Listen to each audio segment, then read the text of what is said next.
We are back. We are back and better than ever. Betting You is here. ACC is here.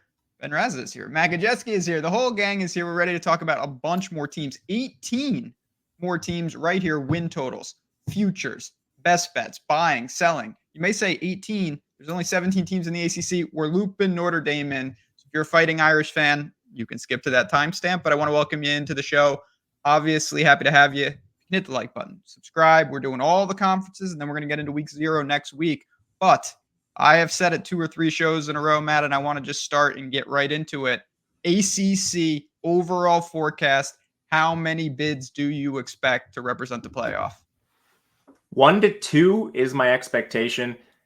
I'm guessing, again, if you've heard this, sorry to be a broken record, but I'm guessing Big Ten, SEC each get in 3 apiece. That leaves 1 for the G5. I think Notre Dame gets 1. So there goes 8 teams. Then you basically have 4 left. That leaves, what do we do? 2 for the ACC, 2 for the Big 12. That probably makes the most sense. If you do that, you probably really, really piss off an SEC team that's like 9-3. So I don't know if the committee will do that. My tentative projections have 1.5 teams from the ACC and Big 12. So obviously, one of these conferences is probably going to get 2. The Big 12 plays easier schedules. The ACC has better teams at the top, at least. I don't know how they're going to balance this. I'm anticipating 1 at least for the auto bid. And then you're going to have to see one of these other Big 3 teams take care of business, which hasn't always been easy for them. And there are concerns, which we'll get to. No doubt about it. And you see on the board right now, I got the ACC Championship odds up. We're going to dive into these teams. And we are going to start with Florida State, who, again, coming off of last year, there was a lot of talk. They were probably the most controversial team late in the year because of injuries and because of what they did. And they were not given the chance to get into the playoff, which was unfortunate in my book, even though they would have struggled. But now, where are they? Are they a team that can avenge that immediately here? 9.5 wins. Obviously, a tricky game to start. What do you make of Florida State? Where are they at? And are they poised to actually take a step forward? Probably poised to take a step back, which is very sad considering last year they basically had put everything together. The NFL receivers, the running back, Trey Benson, the quarterback was there. The offensive line was good. Your defense was elite. You lose players everywhere from that unit. And it's sad, but that's just how college football goes sometimes. Injury luck is a real thing. They played their starters against an FCS team, and Jordan Travis got hurt. Then for the playoff stuff, there's a stipulation in the rules that basically allows the committee to take injuries into account. And if there's an injury that severely affects the output of your team moving forward, they can leave you out, which is exactly what happened. It was better for TV. It was better for the on-field product. So I have no qualms with it. It's really sad for the players that put in all that time throughout the season, but you got to build depth, man. You got to build not just depth. You have to make smart choices and maybe don't play Jordan Travis against an FCS team. I don't know what to tell you. But as far as this team goes, you have all those positions. You're taking a step back. DJ Uiagalelei is a fancy game manager. Clemson to Oregon State. They didn't ask him to do a lot at Oregon State. That was a run-first offense. Only 9 turnover-worthy plays. I don't think that was him. I think that was basically just Jonathan Smith and that coaching staff neutering Uiagalelei, which is using him to his strengths, I will say. In the backfield, they bring in Roydell Williams, who is a Alabama transfer, couldn't win the job there. I don't really know what to think. The offensive line, I think, should be okay. You have 4 players back with over 300 snaps. You bring in Ferguson from Alabama, Leonard from Florida. I think those are your main contributors. So I got the offensive line as one of the better units in the conference. They should be just trying to run the ball with Uiagalelei, Roydell, and whoever else they decide to use at running back. Receiver is a huge downgrade. You go from Johnny Wilson, Keon Coleman, and Jaheim Bell to Malik Benson, and who else? I truly don't know who they're going to put out there. They already lost Destin Hill for the year. I would probably play Hakeem Williams. I don't know how you can't play him. He's a 5-star from last year. You need him to be an absolute monster right away. Otherwise, this receiving unit is significantly worse than last year. And the defense, they lost a lot of players that were really good. They still have some guys back, but Renardo Green at corner, Jared Verse at edge, Kalen DeLoach, Tatum Batoon, Jarian Jones, Akeem Dent, Braden Fisk. That's just Fabian Lovett, Gilbert Edmond, Malcolm Ray. There's immense talent that's gone from this team. I still like what they have, especially in the back end. Their secondary should be very good with Fentrell Cypress and Shaheem Brown, but you just need so much to come together via the transfer portal. Marvin Jones comes in.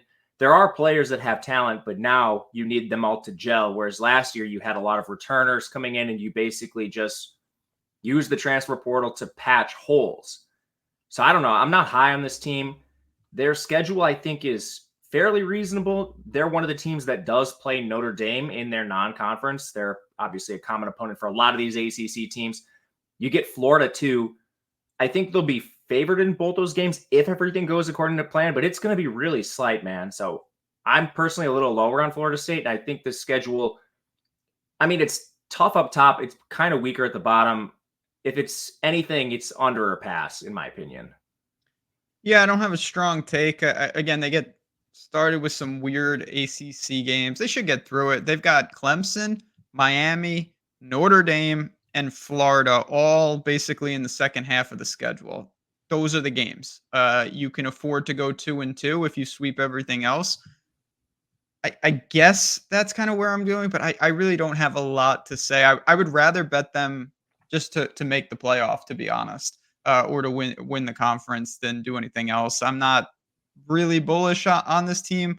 I was a big Florida State backer last year. I wanted to see them in the playoffs. I love that team. North Alabama, as you mentioned, derailed a lot, and it's unfortunate. But yeah, I don't think you mentioned that defense. It's really hard to replace that many guys at multiple levels. I know they got a ton of talent on this team. A lot of big names that you rattled off there. They also have no, aside from the top of that schedule, some of the little nuances are not in their favor. They have to go to Dublin in week 1. You follow that up with Boston College, who's not good, but I mean, for Boston College, you'd love to face Florida State off a trip to Dublin. That's like the optimal time to get them. You go to SMU, who's a really sneaky team. Memphis is another non-con game. Memphis is awesome on offense, and they hired a new DC who should help there. They're favored in all those games significantly, but if you're going to trip up at some point, like there's a lot of little things that might cause Florida State to slip at some point too. So under or pass, not my favorite. We'll likely just bet against them in a lot of games this year. Clemson, has been the darlings of the ACC, and now it's started to regress in recent years. Maybe that's the portal. Maybe it's something else. And again, 8.5 wins, it is juiced to the over, but it wasn't that long ago where Clemson was in the 10.5 win bucket with Georgia and those teams. Are those times over? Is Clemson a serious threat? What do you make of what's going on in a situation that seems to be getting worse and worse? I'm almost starting to think like Clemson's run, aside from their recruiting, had a lot to do with like this conference just like not having their act together. Florida State, after their, like Jameis Winston run, they took a nosedive. Miami's been perennially just an underachiever. So I don't think the competition's been that good for Clemson throughout some of their title runs. Now that, they do beat teams like Bama and stuff in the playoffs, so I have to give them some credit. But I just, I don't know what Dabo's doing. I truly cannot explain this. And maybe he'll change because 2 years ago, he lost both of his coordinators and then he internally promoted. It failed miserably. Then he went out and he replaced them with some bigger names. And now you have like Garrett Riley and guys in their second year. The transfer portal thing, I think, remains to be seen. You could tentatively chalk it up as a big L right now. They're just not using it. And I think if they have another disappointing season, whether it's from external pressure in this regime or something else, like he's going to have to make a change. I think he will if it comes down to it. This is kind of his last stand with his approach, which is just stand on elite recruiting. They have that. It's just you put yourself at a disadvantage when teams that also have elite recruiting are backfilling with the portal and adding depth. They don't have a lot of depth. Now, they return almost everybody on offense. I don't know if that's a good thing or a bad thing. Their offensive line was not good last year. They were 74th in pass blocking, 91st in run blocking. Everyone's back. I have some optimism because they are really elite recruits and they were very young last year. So a year back, they should be better. I don't know if this is just above average or if they can actually climb to elite. That's a question. Cade Klubnik, I mean, huge question mark. The guy finished 130th in total efficiency last year. 19 turnover-worthy plays to 11 big-time throws. He can run a little bit. He dealt with an ankle sprain, so his rushing metrics look pretty bad. But I think there is something to be said about that injury. You're basically relying on freshman receivers. Bryant Wesco and TJ Moore are being billed as the heir apparents in this Clemson wide receiver room because it has been wildly underachieved over the last couple of years. They've been injured. They didn't have Antonio Williams for all but 5 games, but still, even when he was healthy, it wasn't pretty. The big questions for me are just defense. This is similar to Florida State. You lose Jeremiah Trotter, your best linebacker. Andrew Makuba transfers out. Nate Wiggins is in the NFL. Xavier Thomas on the edge is gone. Tyler Davis and Justin Maskell on this defensive line. Rook Ahorohor is gone too. Jalen Phillips, Sheridan Jones, Toriano Pride. Nobody comes in via the transfer portal. So you're standing on elite recruits. They have a lot of them. It can be done.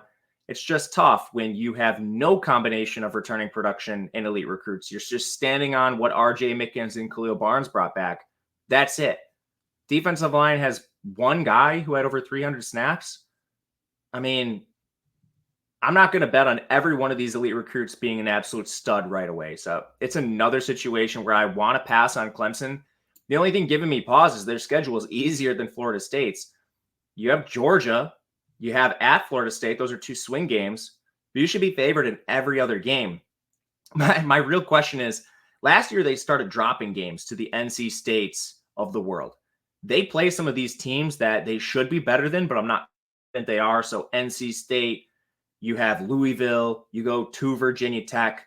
South Carolina is another non-con game. Those are 4 games where if they don't make significant improvements, these are more coin flip games than they should be. So it's kind of an underpass for Clemson as well.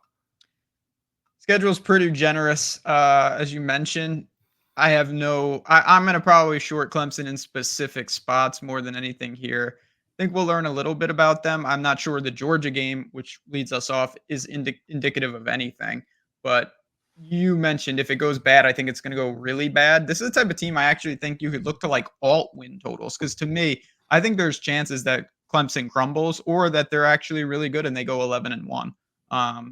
But to me, it's just not a team I have a lot to say. Let's go to the U, Miami. We talked about them a little bit in the win total show. Go ahead, take it away. I'm letting you speak first because every time I talk about Miami, I get myself into trouble because of their coaching staff and what they're doing and Cam Ward and all this stuff. Talk to me about the U. Are they back? I don't know why you're the one getting in trouble. I feel like I've been coaxing you into this every year. Like, I don't know if I can do it. And then Van Dyke to win it's just every year I get into trouble because talk about it. Say it. Cristobal, be a recruiter. Don't be, it just, I can't get over this team because I love so much about him. 9.5 wins juice to the under. Is that where you have it? That's where I have the line. I like an over, but I would rather bet them to win the conference because you do have to go through some of these top teams. And I do think Florida State and Clemson are a little bit down, at least where they've been historically has been better. So you take Florida in non-con, that matters to the win total. It doesn't matter to the conference stuff. So with the conference stuff, you avoid this Florida game that you don't have to deal with. Miami's favored by 2, so it's going to be a very close game. In conference, you have Virginia Tech, that game's at home. You travel to Louisville, and you have Florida State. You should be clear favorites in every other game you play, and a lot of them by double digits. And they're going to be favored over Virginia Tech and Louisville. I think they might be favored over Florida State when they get to that point. Right now, they wouldn't be, but that game is what? In October? So you have plenty of time for you to get more information on these teams. You said it on Cristobal. He's cost them games directly. He's failed to kneel the ball twice now. Last year, I will say, this is still a stupid decision, but that guy was down when he fumbled. Anyway, refs missed the call. Miami should have won. They missed the call. Like, also, by kneeling, you take it out of the refs' hands. He let the refs have a say in it, which is his fault still. But yeah, he's now lost 2 games where he couldn't kneel the ball. He did it at Oregon. He did it at Oregon too. That was the other time. Yeah. Absolute bozo. But you can't argue with this talent. This is the best roster in the conference, and it's one of the better rosters in the country. Just from a power ratings perspective, they should be clearly inside the top 10. You bring in Cam Ward from Washington State. He was the 32nd most efficient quarterback with a less than ideal situation out west. At running back, you bring in Damian Martinez. You have plenty of 4 and 5 stars and players behind him with experience. On top of Jacoby George and Xavier Restrepo, you bring in an absolute burner from Houston and Sam Brown. All of your receivers behind him are former 4 and 5 stars. So if one of these guys can't step up, like, all right, I'll turn to Ray Joseph, former 5-star, or current 4 or 5-star, Nye Carter. I don't care. They're all elite recruits. Tight end, you have Elijah Arroyo back from injury. That's awesome. This defense lost a lot of guys, but they were also really hurt last year. So they're getting a ton of players back that have experience and some just elite players as well. Ruben Bain, elite recruit. He's back. Akeem Mesidor, he's back after basically missing the entire season. He was elite in 2022. You also have like Elijah Alston, Tyler Barron coming in. Tons of 4 and 5-star freshmen. I won't go through the whole roster, but it's the same pattern really everywhere. Because this unit was so injured last year, you accrued a lot of experience from younger players, and you used the portal, unlike Clemson, to bring in key starters at positions where maybe you're a little bit weaker. This defense is loaded, and they're loaded up front. That's important. A lot of teams are not loaded and can't stop the run. That's where it starts with Miami. I love this team. We'll see if Cristobal burns me again, because he continues to do it. And eventually I'm going to have to answer for my transgressions. Keep betting this team. Burns us, because I like him too. I really do. I get in trouble, but I just, the talent speaks for itself. The schedule speaks for itself. It is all there for the taking for Miami. It is set up perfectly. All right, let's go to Notre Dame, because Notre Dame, as you mentioned, they're not eligible for the auto bid. They're not part of the ACC, but they play that schedule with a ton of these games. So I want to talk about them and see where they're at. You've got 10.5 wins, heavily juiced to the under. How serious of a threat are they to make the playoff, and how serious of a threat? I mean, they go 11-1. They're obviously making it, in my opinion. What do you make of Notre Dame this year? I think if they go 10-2, they still probably make it. Yeah. Your ACC opponents are Louisville at home, Stanford at home, at Georgia Tech's a little tricky, Florida State at home, Virginia at home. So that's your ACC crossover. Aside from Florida State, I think it's pretty reasonable. Louisville beat them last year, so Louisville's a reasonable team. Like, that's a game they could lose. They obviously did lose it last year. Aside from that, you have at Texas A&M week 1. There is slight underdog. You play at USC to close the year. That's not a great time to play USC when they've had time to break in that new defense. It's not the time I'd like to face them. You also have weird games against service academies who kind of give them games, even though Notre Dame's significantly better. As far as the roster goes, I don't know how much I buy this coaching staff, man. You bring in Denbrock as OC. That's awesome. But, I mean, Notre Dame had some absolute atrocious games last year. They should have beaten Ohio State. That was a wild game. But here's just some of the coaching stuff that cost them that game. They basically give the ball to Ohio State left with 1 minute and 30 seconds. Ohio State has to run the entire length of the field. Notre Dame basically plays this vanilla defense and allows them to get all the way down the field. Then they have 10 guys on the field for the last 2 plays of the game. I mean, there's some other stuff in that game too, just wild stuff. They ran play action on 10% of their passing plays. That was one of the things they were best at on offense. Just like coaching was really bad at times for this team. They lost a turnover battle 5-1 against Louisville. Same thing against Clemson, 3-2 there. I don't know, man. Coaching is a real concern for me with like Marcus Freeman and some of these guys. Denbrock, I do think buttons up the offense a little bit. A lot of experience coming from LSU. You have Riley Leonard coming in. Running back, I think, should be fine, even though you lost Jaiber and Payne already to an ACL. My biggest question with the offense is this offensive line. You've one returning starter, and then you lost the heir apparent at left tackle, Charles Jugash, this offseason. He has a shoulder injury. He's out for the year. And plus, these are elite NFL players. I know Notre Dame has a history of just reloading at this position, but you're losing Joe Alt. The guy who was, top 5 draft pick in the NFL. Yeah, you can reload, but can you reload top 5 draft picks at the NFL just like that? Especially when now you're on essentially a 3rd string tackle in Tosh Baker. I don't know. This O-line needs a lot to come together because they didn't add a single transfer. Defense, you lose a ton too. This was a great defense, and they still have some talent. But J.D. Bertrand at linebacker, Maris Leafau, he got drafted. DJ Brown at safety, Cam Hart at corner. Javonte Jean-Baptiste, Thomas Harper, Ramon Henderson. Then you have some depth pieces that are gone too. I do like what they return, but it's just a lot of defenders that are gone. And I'm not really sure what their defense is going to look like. They do have some transfers. You have you have a Northwestern transfer and an Arizona State transfer on the back end, RJ Oben from Duke. Those players are solid, but I mean, we need to replace 8 starters on defense. I don't know, man. It comes down to the schedule for me. I already bet Texas A&M week 1 against Notre Dame. I think they have significant advantages in the trenches. But for me, I think this is probably still an over or pass. And I would rather pass because I think they lose some of these coin flip games. Yeah, I don't have a lot of takes with Notre Dame. I think they're going to be pretty solid. They're going to drop a couple games, and if you want to take some plus money there, you can. You can also shop this again. Make sure you do that. You can shave off a half win. You're obviously going to adjust the juice as well. Before we get to NC State, I do want to mention right off the top. You guys know this, but week 0 is going to be here soon enough. For week 0, it would be a good time to maybe tie yourself right into the Odd Chopper community. What we've got going on, certainly, of course, if you are looking to take it to the next level, the marketplace that we just launched is here. It's live. It's going to be adding very quickly. If you want to get inside the ropes and join a Discord and be able to see these plays before they're populated on YouTube and elsewhere, and talk through, get data, all of that, find what works for you. But come here to oddchopper.com. Join the marketplace, pick an insider, or if you want tools, we have all those type of things as well. The links are below. Just wanted to mention that before we talk about NC State, who NC State's always kind of, I always juggle like, are they the spoiler or are they serious? Because they've had some teams that were supposed to be super serious and it didn't really pan out. They returned like 20 starters in the last couple of years and nothing really happened. 8.5 wins here, juice to the over. How seriously should we take the Wolfpack?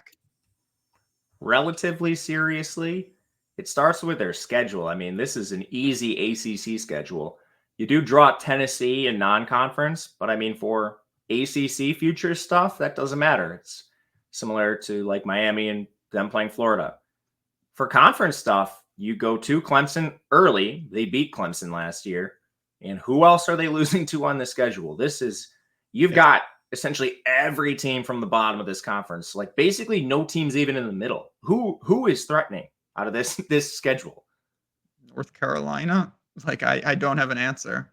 Yeah, they're probably the most threatening. We'll talk about them. Ton of change with that team. NC State should be significant favorites. I guess to break through the roster, I always like the coaching staff. I've been a little disappointed with what Anai has done at OC. Even when he reunited with Brennan Armstrong, it was pretty disappointing last year, especially. MJ Morris played a little bit before he decided to transfer. Now you bring in Grayson McCall. I love Grayson McCall. You know this. He's probably my favorite college football player. Massive step up in competition from Coastal in the Sun Belt to the ACC. We'll see what they use him for. But, I mean, Anai's been awesome with QB, so I don't have a ton of concern. I think receiver is going to be better. Conception was an elite freshman last year. Then you bring in an Ohio State cast-off, Noah Rogers. This guy was an elite recruit, and there's no shame in not getting on the field at Ohio State. They have 2 4-star freshmen there. They bring in Wesley Grimes from Wake Forest. This receiving core quietly has a ton of juice, and it's way better than last year. 4 starters back on the offensive line. You backfill the center position with Zeke Corral from Notre Dame. That should be a solid unit right up front. So I like the offense quite a bit. The O-line should be pretty decent. And then you go to defense. There's a couple questions I have. You lost your best player in Peyton Wilson. What do we do with that? I'm not 100% sure, but I think defensive line is probably where we have the biggest concerns outside of the Peyton Wilson departure. They only have 2 guys back, and they didn't really do anything. Like Chaz Wallace comes in from Colorado, but we're basically just standing on rotational players. I don't know. They have to fill a lot of big shoes on this defensive line. I think the front 7 is probably where we have the biggest questions. And that's a concern against some of the better teams in this conference. You know, if they were to get to an ACC championship and you have to play Florida State, that's a problem. Clemson, they weren't great on the O-line, but they bring everyone back and they have Phil Maffa, who's elite. Miami's going to be good on the O-line with Damian Martinez. A lot of teams that can run the ball, and if you're weaker up front, how does that stand up? These are more long-term questions. When I look at the teams they play, yeah, Omarion Hampton probably runs on them, maybe Jamal Haynes from Georgia Tech, but Duke, Stanford, Cal, Syracuse, Wake Forest, Northern Illinois, Louisiana Tech. Are we really worried about this front seven against those teams? I'm not. So it's kind of an over or pass for me. I have more interest in this than some of the other win totals we've talked about so far. But yeah, that front seven concerns me. I like this over. I don't, unless I'm wrong, are they not favored in 10 games pretty clearly? Yeah, that's what I have them at right now. I mean, I don't, and their Tennessee is going to be tough, no doubt about it. Game, it's not impossible. Clemson's not impossible. It's also week 2 against a new quarterback, so that's a good time to face Tennessee. I don't, and it's at a neutral location. It's not home for either team. Good. I don't know what NC State could and probably will be 2-2, but they also should be 8-2 heading into Georgia Tech and UNC. I don't know where they're losing those next 6 games. I don't see it at all in a good way.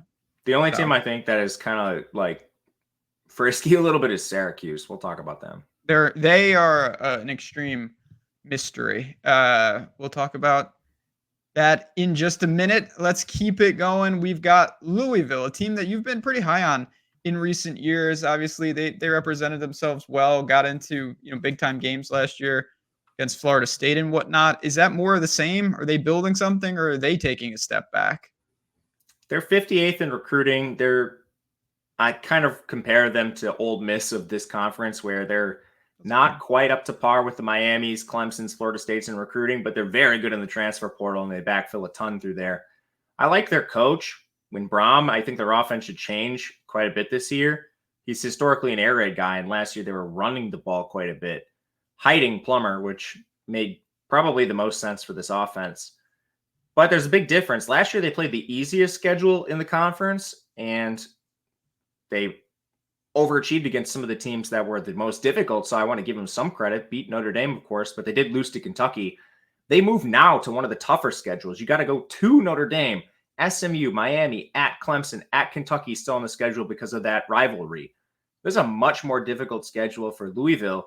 So I see this 8.5 coming right away, and I have some concerns. There's questions everywhere. You go to Tyler Shugg at QB. This guy can never stay healthy, first of all, but then his efficiency has also been a bit of a problem too. He was 124th in efficiency last year when he played. Baron Morton was 108th. This is a pretty significant downgrade from Plummer to Tyler Shugg if you use this efficiency. Now, I think there's some more upside because he can use his legs. We've seen flashes. He just hasn't always put it together. And then behind him, I mean, if he goes down, which he's gone down every year he's played, this is a disaster. Your RBs are significantly worse. You lose 2 guys to the NFL. You also lose your best receiver, Jamari Thrash. And who did you bring in? You brought in Ja'Cory Brooks, who was a failure at Alabama. Maybe he can work out. I don't know. Colin Lacey, big up step from him coming from the Sun Belt to this conference. We did see Thrash just do it, but we also have seen plenty of guys fail doing this, like Jair Shorter at Auburn is one example. Then Antonio Meeks, he's basically just a recruit. Your line has 3 starters back. One of them's not very good, going to completely rely on the transfer portal there. I don't really buy the offensive line a ton, have them around middle of the pack. And that's kind of basically a way to sum up their entire offense. Middle of the pack everywhere. Defense should be very good on the edge. I think they have one of the best edge groups in the entire country with Ashton Jalot back and Ramon Puryear. They also add a bunch of guys here. Richard Kinney from Memphis, Tramel Logan from USF. Interior should be pretty good there too. A little bit worse than the edge group, of course, so somewhat worried about teams running on them. And then on the back end, this team should be pretty good as well. Defensive backs are solid. You have a lot of returning production. Backfill that with a ton of starters like Corey Thurton and Tavon Nicholson, Tamarian McDonald from Tennessee. Linebackers solid too. This might be a very different Louisville team, like a strong defense and suspect offense. I don't know if those are the kind of, I guess, roster construction you want to play against like Notre Dame, Miami, and Clemson, though. So I'm under on Louisville, under a pass. Schedule's really hard. Too many questions on offense for me to get there. With you. I think they'll be fine, but I'm on under a pass as well. It's just not a team that I'm super bullish on. A lot of questions, not a lot of answers. Next team up is Virginia Tech, which we talked about in the win total show, so I won't spend a ton of time on it. I'll just let people know I like the over. I think you can get plus money on 8.5. You can find flat 8. Reasonable schedule, return a ton of production. Love drones. They've got some tough games, but some of them are at home. I think Virginia Tech is the dark horse in this conference. If there's one team that can challenge the big three, I think it's Virginia Tech. I mean, we've already seen Clemson lose to teams that are like Virginia Tech's caliber. So having Clemson on the schedule, I don't think is as scary as year past. Traveling to Miami is very difficult. That's a problem, yeah. But luckily, your most difficult game outside of Clemson and Miami is Rutgers. They're basically what they were last year, which is a really good defense, solid O-line, horrible QB. And they're a little better, I think, but still, that's a team that Virginia Tech can certainly beat. Like, how do you stop Rutgers? You basically have to play pretty good run defense. I think Virginia Tech's better on their defensive line than a lot of people are saying. I have them pretty highly rated at both the edge and the interior. Like you said, they return everybody. And you look at like who comprised that group. You do lose players on the interior, but you bring in Aeneas Peebles. He was so good. I mean, this is an elite transfer you're getting. So I don't have a ton of concern there. Kelvin Gilliam comes in on the interior too. This should be a very good unit. Those are players that are from Duke and Oklahoma. Plus Curtis Perry from Alabama, elite recruit that just hasn't gotten on the field. That's on top of Antoine Powell-Ryland, Cole Nelson, and Keyshawn Burgos on the edge. None of those players are a concern, and Powell-Ryland was awesome for this team. So I think their D-line is actually pretty good and can stand up to some of those teams that are near the top of the conference. And then their secondary is very good too. They basically returned every single player, and that was their best unit last year. So to sum up the defense, expecting the D-line to be better, and they already have a good secondary. Offensively, Drones is back. Quietly a very good season, 64th most efficient quarterback. He had one of the highest drop rates among his receivers in the country, top 10. That's a bad stat. So hopefully getting back like Allie Jennings can help this unit get better. Plus like Nick Gallows healthy at tight end. Everyone's back. You have... I mean, this is crazy. You have 6 players on the offensive line with starting experience, and then you bring in Montavious Cunningham. This team is awesome. Not much to say. Schedule's reasonable. I like Virginia Tech. Watch out for the trap game. They play Clemson at home November 9th. They go to Syracuse the week before. That is the type of game that I worry about, but that's a long way away. Buying on the Hokies this year, no doubt about it. A team that I think you're pretty high on, actually, and they're not when I think of the ACC, certainly not the team that jumps to my mind, but it's SMU. Obviously, in years past, crazy offensive output. Can they make the jump? You know, we've talked about UCF in the Big 12, stuff like that. Can SMU acclimate to the ACC nicely? 8.5 wins, almost a toss-up, taking some juice to the under. I think they can acclimate. The question is, can they hang with the big boys right away? They were already hanging against some of these teams last year. They played a powerful non-conference. They actually had more yards than Oklahoma. They were slightly behind them in yards per play. You know, SMU ran a few more plays than Oklahoma. But still, you racked up 367 yards, and it wasn't a big difference in yards per play. Same thing with TCU. They were right there in terms of yards per play. Those are 2 solid Power 5 teams at the time that you're already hanging with. If you go to this schedule, I think they're probably just 3-1 right away in non-con. You look at that, Nevada, Houston Christian, BYU, and TCU. And TCU's a toss-up. You could very easily be 4-0. 3-1, I think, is conservative.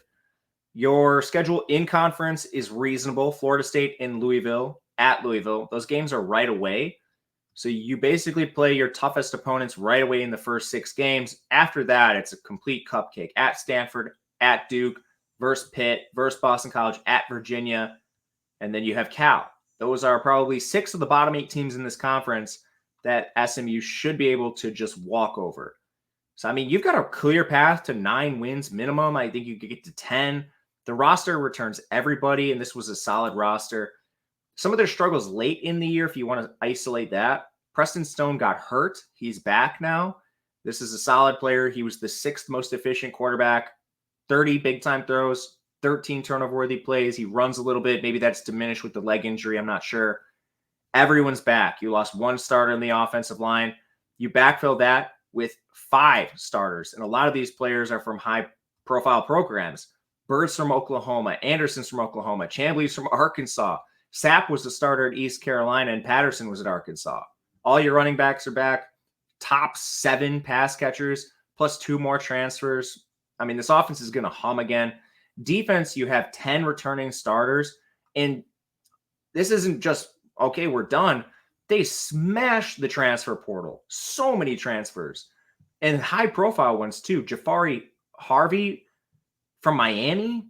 Omari Aber from Ohio State. Billy Walton, Texas. Mike Lockhart, starter at West Virginia. Jonathan Jefferson, Georgia. I mean, this is just in the front 7. Deuce Harmon comes in from Texas A&M in the back end. This team has a chance to be very good. They're going to need 2 things to happen. The step up not to be too much, and some of these transfers to play up to their caliber, which they very much can. The schedule lines up to me. I like over. I'm somewhat interested in the conference future. You can find somewhere between 15 to 20 to 1 if you look. I'm just not sure they're quite up to the Miamis, Clemson's, Florida States, which has me hesitating on that. Is it, again, let's not get crazy when our social team clips this. if they get through, then it's a huge if. If they beat Florida State, could they not go undefeated? I mean, they could very easily go undefeated. So you're going to be 3-0. All 3 of the first teams you play non-con suck. TCU, they were right there last year. TCU's down a little bit. SMU's up. Florida State would be a big upset. Yes, but they're at home. It's not impossible. You would be 5-0, and then you would go to Louisville, difficult. Stanford, Duke, Pitt, Boston College, Virginia, and Cal. So I will say, Florida State has Clemson the week after SMU. It's not impossible. It's not impossible, no. No. I'm just saying, this is the type of team, if you're looking for like a real off-the-wall team to get the auto bid or to win the ACC, even though I think that their non-con is so easy, I want to roll that in, to be honest. But keep an eye on them. TCU's not bad. You got 2 Power 4 teams in your non-con. Could be worse. Yeah. You got Houston Christian. Don't sleep on They them. also have depth. Like Kevin Jennings played pretty well without Stone. Stone's better, by way better. Yes. But like you got some somewhat decent production behind him. Jennings was 53rd on efficiency. That's not bad for a backup. I like this team. I'm bullish on SMU. I'm not sure what I am on North Carolina. Obviously, major disruptions when you lose players or a quarterback of this caliber. 7.5 wins. What's left for North Carolina?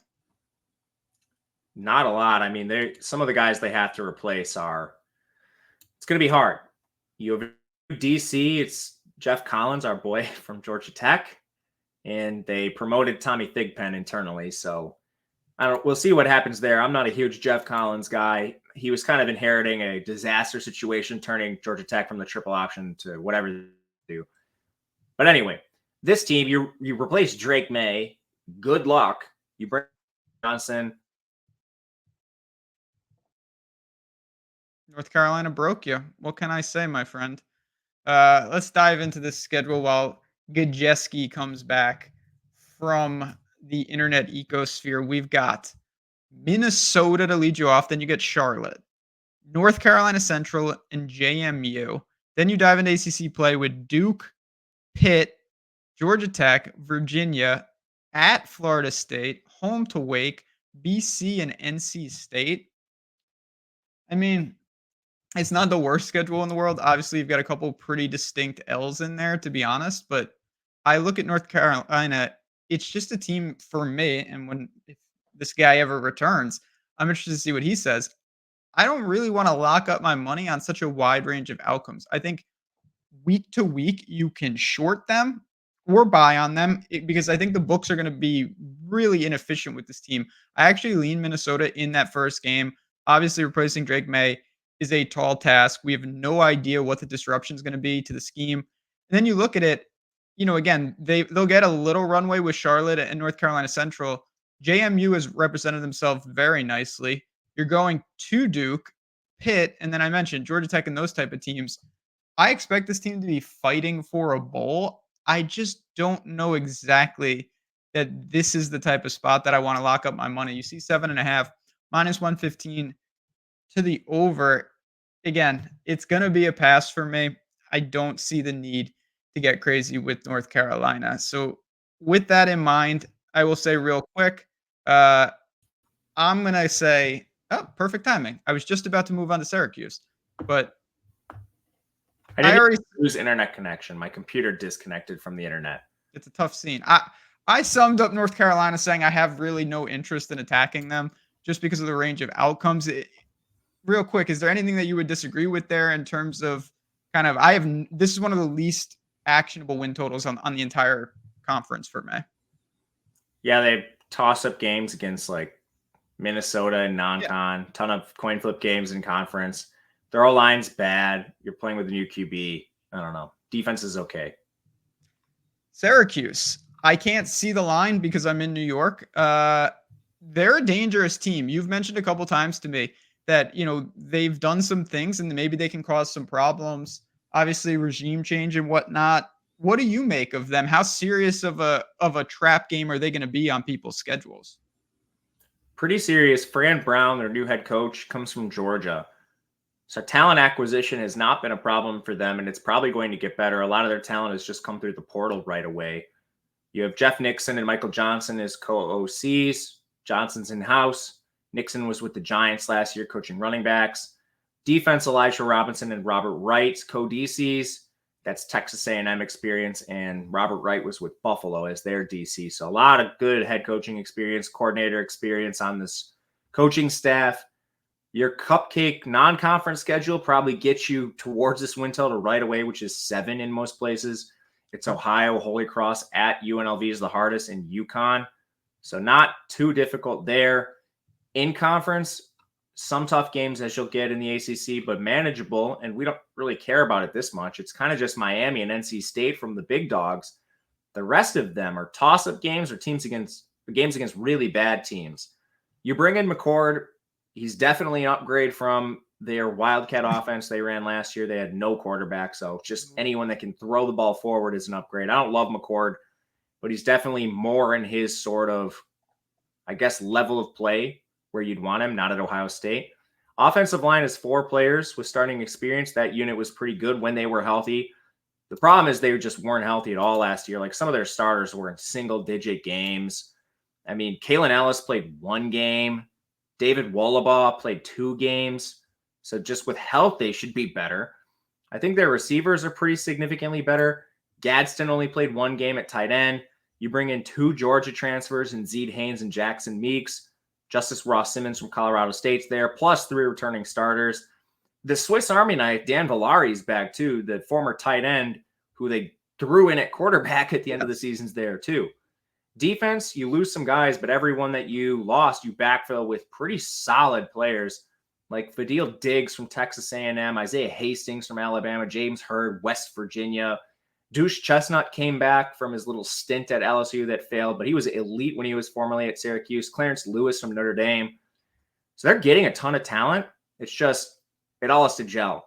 But this is way better as far as talent profile than what we've seen in Syracuse in recent years. And last thing, like for those of you moving forward with Syracuse, 37th in recruiting in year 1 under Fran Brown. That was coming in late to the cycle, of course. What is year 2 going to look like? He's getting guys to go to New York. That's crazy. This is a place that's difficult to win at. Yeah, I've been to Syracuse many a times in my life. It's not exactly the tropics. It's quite cloudy, but it's more my speed than normal people's speed. So I get it. All right, Georgia Tech. Again, it's all product of schedule. I get it. 4.5 wins juiced to the over. I think this is a pretty dangerous team. There's going to be a lot of games where they're getting like 3 touchdowns, and I have a feeling I'm going to be on the Yellow Jackets. I was on them against Louisville to start the year last year, and things, you know how it goes. But I actually like this team quite a bit. What do you make of them? Can they get to a bowl, get 5 wins? I think they can. I think they can too, but it's going to be hard. Your schedule is brutal. It is bad. Florida State and Dublin. Georgia State's a win. At Syracuse, we just talked about them. It's not a gimme. VMI, that's the easy part of your schedule. You go to Louisville, Duke, at North Carolina, Notre Dame, at Virginia Tech, Miami, NC State, at Georgia to close it out in your non-con because of that rivalry. Like, holy smokes, this is a tough schedule. The offense is going to be awesome. We know this. They were great last year, and they played spoiler to some teams already. So I guess what the win total is, I think they win the games they're supposed to. That puts you at 3 or 4. We'll say Duke, VMI, Syracuse, and Georgia State. Now you need to pick off 2 others. 1 other, depending on the win total. I think they can do it. I'm just not confident enough to bet. I'd rather bet them week to week as underdogs, maybe on the money line, and hopefully they have a better payoff when they do actually cash in one of these upsets.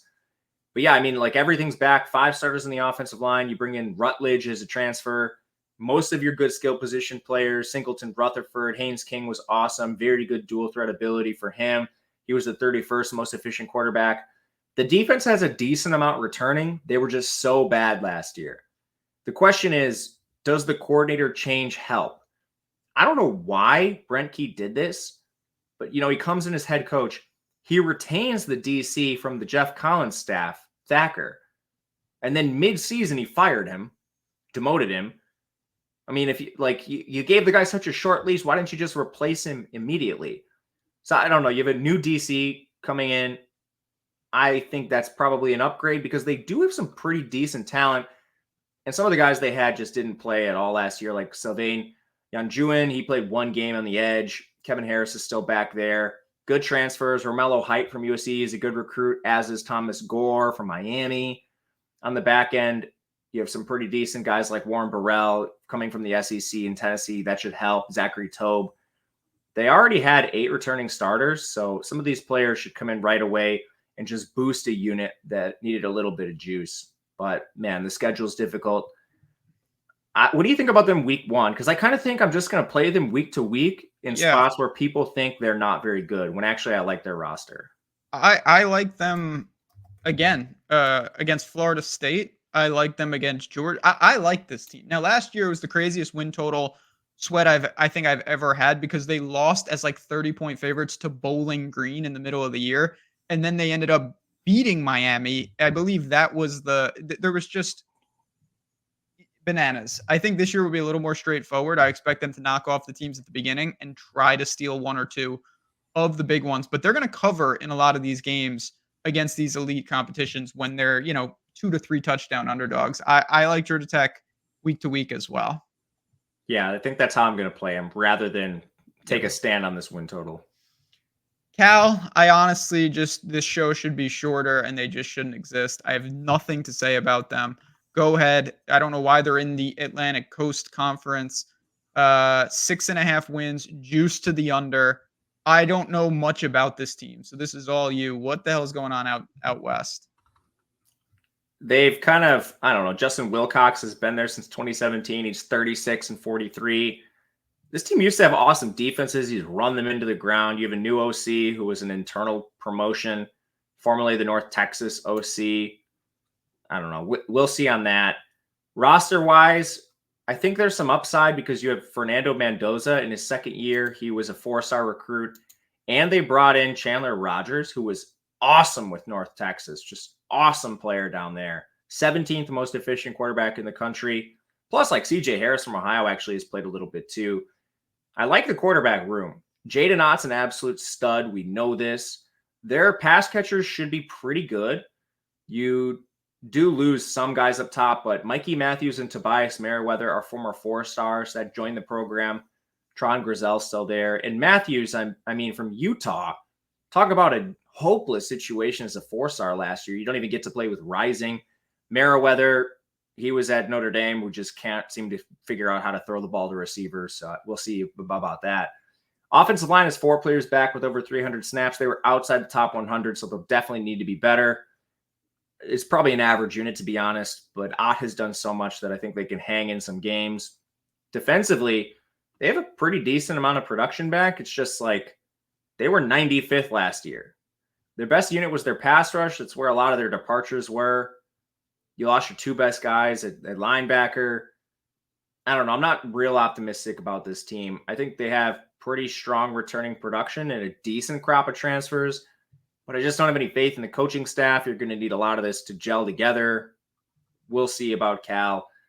I will say the schedule is not terrible. UC Davis, San Diego State, and Oregon State, who's way down. You have a chance to win 3 of them. Auburn, you go there, you probably lose. In conference, though, it's not that great. At Florida State, Miami, and then at SMU to close the year. It's going to be tough for this team. Plus, a ton of coin flips. They're like right there with some of the other bad teams in this conference, like Syracuse and whatnot. Probably a stay away from me. I guess somewhat interested in an under, but I think I'm just going to pass. It's pretty juiced is the problem. Yep. Like 6.5s or minus 180-ish out there. Yeah, that's the problem. I'm interested in the under. I'm not laying minus 180.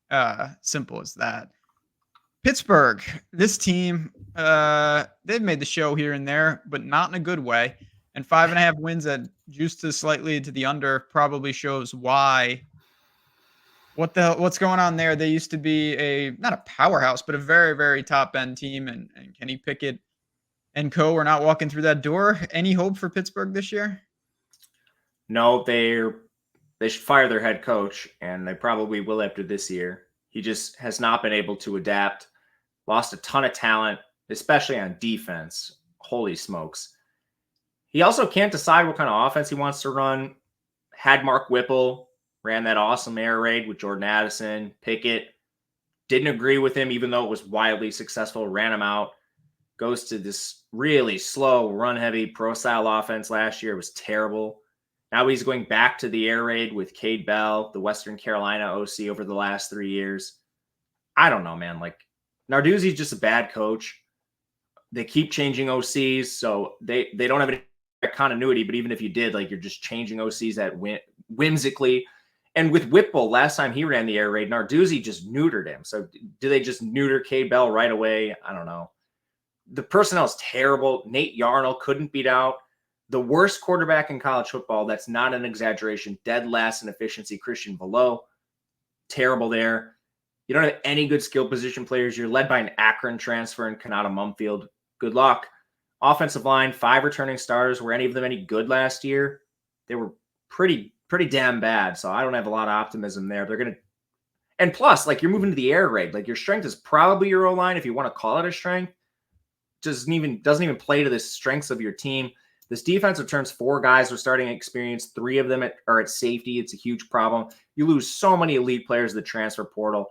They were just a feeding frenzy for teams that are better than Pitt. Dan Hayes is gone. And Solomon DeShields. Like, I'm not going to go down the whole list. This team's atrocious. I have them favored in 2 games. Schedule's not easy. You're going to knock off Kent State and Youngstown State, but I don't see another win on this schedule unless they upset someone. Even if they do that, you're not even close to the win total, which is at 5.5. I'll easily take an under. It's my favorite bet. Tough scenes for Pittsburgh. Yeah, it's hard to argue with that. You mentioned, I obviously the goal is always, to me, if you're going to bet an under and win total, it's not even just one upset. Pittsburgh needs to win like 3 games where preseason they wouldn't be favorite. And they'll be close, but I don't see that. I really don't. I have a team like Boston College ahead of them. I like Boston College this year. They're a team. I'm not saying I'm going to bet a win total per se, but I'm definitely going to be betting them week to week. There's someone that I already looked at their game with Florida State and whatnot, 4.5 wins. They've got some pieces that I think cause some problems. What do you make of them? I like them. I think the main concerns are just like, how does this offense fit with Bill O'Brien coming in, who's pretty conservative? You know, he's probably going to want to run a pro-style offense, an offense that wasn't any good in the NFL. And now you're blending Tom Castellanos, who's not exactly a great thrower of the ball. No. 24 turnover-worthy plays, 17 big-time throws. He runs really well. But, like, does Bill O'Brien want to do that? So that's probably my biggest concern with the whole team is Bill O'Brien still the moron we knew from the NFL? And he has shown to be nothing but that. Outside of him, they have elite players. I love Castellanos. You add Trayshawn Ward, who is quietly very good with Kansas State. It's just very hard to keep up with Giddens. That's going to complement what they already had in Kai Robichaud. I like their receivers. Jaron Bradley and Jaden McGowan come in. You already have Lewis Bond returning. Good tight ends. 4 starters in the O-line. That was a solid unit last year. Defense should be pretty good too. Everyone up front basically returns. Then you have 3 starters in your secondary. It's kind of just linebacker. That's the biggest concern from this team. I don't really care that much. Like, that's the least important position in my opinion. I'd rather have the returning production on the defensive line and the secondary. But I don't know. It's a stay away from me just because Bill O'Brien's a moron, and I don't think he's a good coach. It's hard to argue with that. I think they'll again, it's juiced to the over. I do think they'll piece together 5. They're gonna have to get 3 in non-con, then you can peel off Virginia, and then you got to get one of Syracuse, UNC, Pittsburgh. I think they can do that. Pittsburgh stinks. You should just chalk it up as a win. We'll roll that in. So I get it, but as you mentioned, not towards the top. Wake Forest, another team that they've had their moments in recent years, certainly at times really could score. But what remains? This is a 4.5 win total. It is juiced to the over, thanks to, again, most of these teams have at least 1 or 2 gimme gettable non-con games. And I'm sure Wake Forest, as I bring up their schedule, is going to be the same. North Carolina A&T. Yeah, I'm going to count that. But besides that, what else do we have for Wake Forest? I think these teams that have rigorous academic standards just form their own mini conference. We'll take Vandy, Wake Forest, Virginia, Northwestern. Because this team just falling. Rice. Yeah, we could bring Rice up. It'd be great. Come on, Rice. Stanford. Stanford actually recruits there. They've earned their way into this conference. We'll talk about them. But, I mean, they're 52nd in recruiting, 107th in the transfer portal. All their best players are just getting picked off. You lost 2 receivers of the transfer portal. One's in Nebraska. I mean, good luck. You go to Hank Bachmeier at quarterback, the former Boise State and Louisiana Tech quarterback. He surprised me a little bit last year in a horrendous situation, but now he's returning to the ACC. He couldn't really cut it in the Mountain West, so just a massive step up. I don't really believe in him. O-line has 3 returning starters. This team can't get transfers because of their academics. It's very challenging for them. Their receivers are worse because of the guys they lost.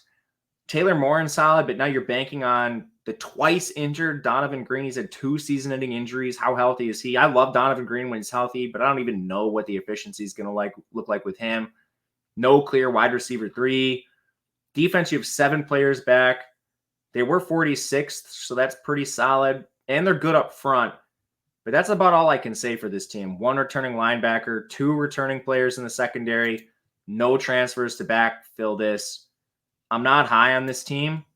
It's just non-conference. You might have 3 wins. NCAA, Louisiana's a Sun Belt team, and then you go to UConn. You play some of the other teams in the bottom. It's just like you can't play yourself. You're going to have to knock off coin flip teams to get this done. And I'm kind of higher on Stanford than markets. I don't really see this as like a super easy win total. You'd need to beat all the cupcakes to get there. It's an under or a pass, and it's probably a pass just with the coin flips. Yeah, I mean, UConn's not an auto gimme for this team, and you have to have that game. Yeah, it's just not for me. No Pittsburgh on the schedule. They're gonna have to beat Virginia, and they could, and then they'll have to peel one off. But let's talk about Virginia. Virginia has been real bad in recent years. They've been. I always like to ask, who's of all the big time conferences, who's the worst team? And every year, Virginia's in that conversation. And they might be again this year. Who knows? Let's see what they've got. 4 win total, 4.5. Not as juiced in straight coin flip territory. Are they going to make any progress, or is this again bottom of the ACC?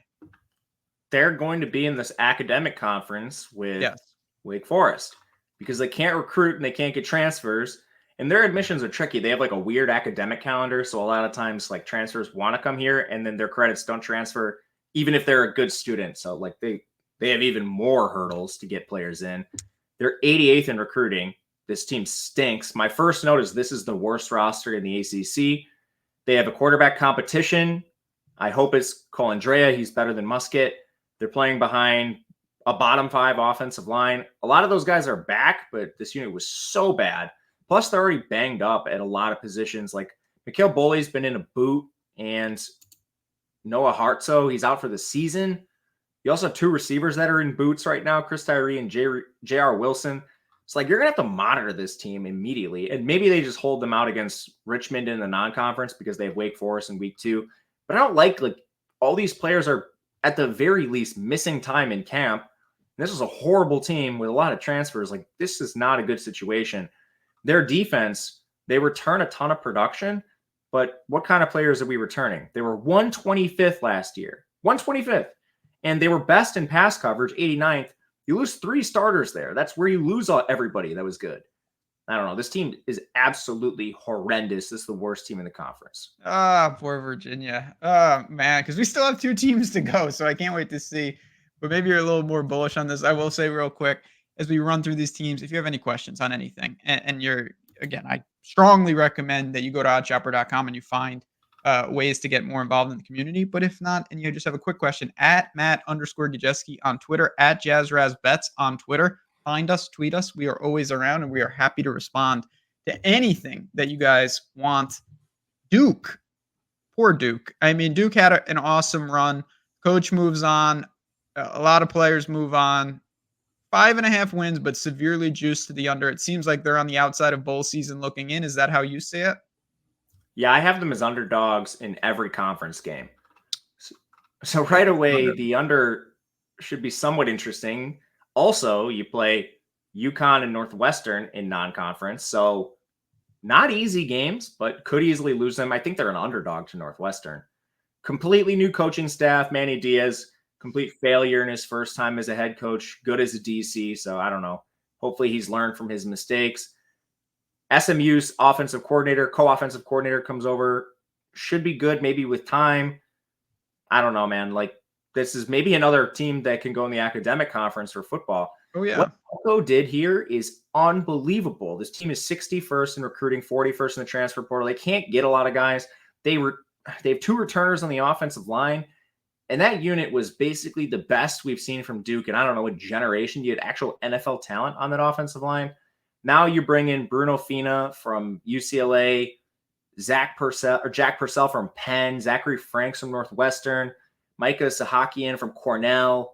You have like a bunch of Ivy League transfers, FCS transfers, and the players that come from Power 5 conferences, Power 4 conferences are not good. This O-line is significantly worse. Malik Murphy, what he did with those receivers at Texas, I mean, this is inexcusable. 4 big-time throws, 6 turnover-worthy plays. With the 4 players that got drafted, I think Malik Murphy might just absolutely stink if he couldn't get it done there, because he's going to be thrown to some way worse players at Duke. No confidence in him. Plus, he can't run negative 18 yards. This defense, what they return is okay, but man, they got poached. Some of their better players. We already talked about a few, like Obens at Notre Dame now. Blades is gone. Johnson's gone. 2 of your better corners. Lewis, your best safety, is gone. Tough scene for this team.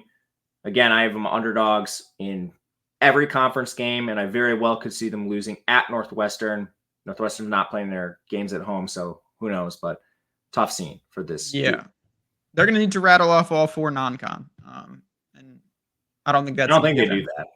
No, I don't think they do that either. They'll get Elon because Elon's Elon, but that's a different story for a different time. One final team. Stanford, who's also fallen on hard times. They are definitely going to be part of this newfound conference that we created in the middle of this show. 3.5 wins, but very juiced to the over. So how many can the Cardinal ultimately get to? They might play their way out of the academic conference.